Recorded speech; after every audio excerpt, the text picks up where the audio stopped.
Монструм диво населје Алфа се само дел од затворените судски случаи кои се најдоа во новата владина програма. Овој пат коалицијските партнери во власта се договорија дека е потребно формирање на анкетни комисии или иницирање на меѓународна поддршка и мониторинг за овие и други случаи кои, како што е наведено во програмата во делот на правната држава, довеле до создавање на меѓуетничка недоверба и правење на тензии.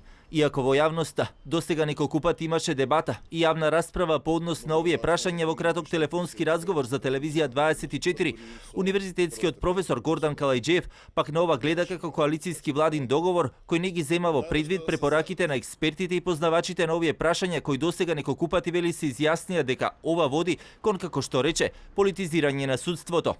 За да се задоволат апетитите на коалицијските партнери, а со објаснување дека така се пристапува кон Европската унија, со враќање на овие предмети во владината програма се прави правен циркус. Не сум слушнал дека некоја држава во Европа побарала од Европската комисија независни експерти да добијат мандат да испитаат кои судски случаи се монтирани. Тоа е рамно на политичко самоубиство.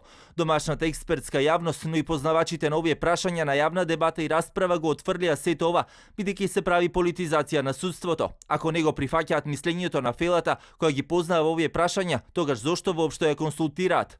Од СДСМ пак велат: не станува збор за мешање во судската власт, туку за мониторинг. Согласно договорот со Алтернатива, ова е барање само поради мониторинг на судските случаи.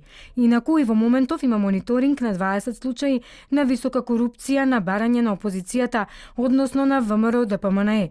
За да укажеме и докажеме како влада дека немаме никакво влијание врз судството, го прифативме ова барање за меѓународен мониторинг и го доставивме до Европската унија, кој потоа го направи преку ОПСЕ. Вметнувањето на овие и други случаи во новата владина програма беше токму еден од условите на Алтернатива за да влезе во владината коалиција.